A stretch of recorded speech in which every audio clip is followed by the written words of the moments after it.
In this example, we look at the parts of an algebraic expression more closely. In this video, you should expect to learn some Tier 3 vocabulary. That means some words specific to algebra that have certain meanings. You're probably not going to learn them in other subject areas. Be prepared to write down some key ideas. And then we'll look at some practice questions where we check our understanding. In algebra, we know the letters are called pronumerals. Together, pronumerals, numbers, and symbols make an expression. So looking at example A, we don't know the total number of cookies, but we could write this as an expression because this amount is the same as this amount, even though it's unknown. So we've got 2 of the unknown amount, and we can clearly see 2 cookies. So this shows an algebraic expression.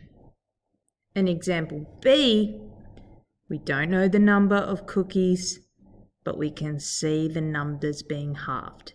This is an algebraic expression. Notice I keep saying expression, never equation.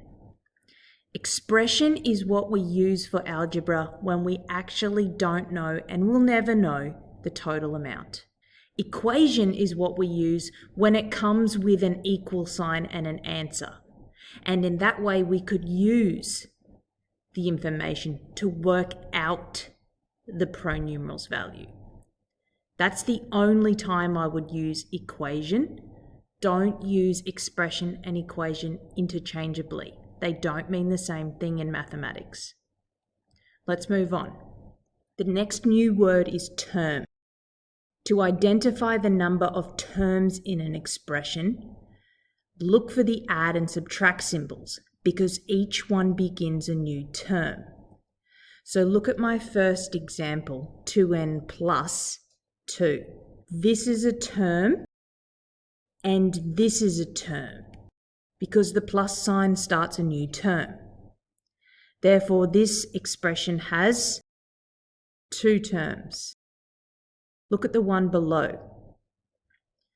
This is a term. Look at the takeaway symbol. This is a term. Look at the plus symbol. This is a term. Look for the add and subtract symbols. Each one begins a new term. So this expression has 3 terms. Look at the next example. 2x. This is one single term. Notice it doesn't have a plus or a subtract. Look at the final example, x on 2. Notice it doesn't have a plus or a subtract. This is one term. That's because the multiply and divide symbols, they are always part of a single term. Now we can look at an expression and know how to work out how many terms it contains. Now we're up to the last 2 words for our vocabulary. Here they are. I'll first say the words. The first yellow one is said coefficient. Coefficient. The second yellow one is constant. Constant. So reading from the top, we must also learn that the number that gets cozy with the pronumeral is the coefficient. The number without any pronumeral is the constant. Now that's easy to remember because 2 Skittles is always 2 Skittles.